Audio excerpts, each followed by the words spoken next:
So as you can see, this is our header, and now we want to add a simple text. In order to do so, we can use a paragraph tag. For doing so, we simply type P, and then we press Tab on our keyboard. And between these opening and closing tags, we can type whatever we want to type. For example, this is a simple text. That's it. And now we should press Ctrl S on our keyboard in order to save this file. And after that, we should open this file in our browser. So I right click and I click on this, Reveal in File Explorer. So this is the location of the file. So I right click on it and I want to open it, for example, using Firefox or Chrome or whatever you want. So I can use the Chrome browser.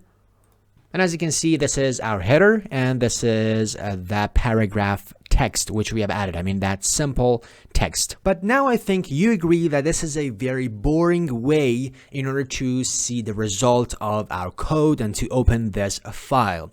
But actually, there is a better way for doing so. I mean, there is a way which you can use that, and by using a click, you can see the result, which I'm going to talk about it in the next video of this playlist. By the way, this was one of the videos of a step-by-step tutorial playlist of HTML, and you can find a link to that playlist in the description below. And also we have other playlists for other topics, which you can find them on the channel page.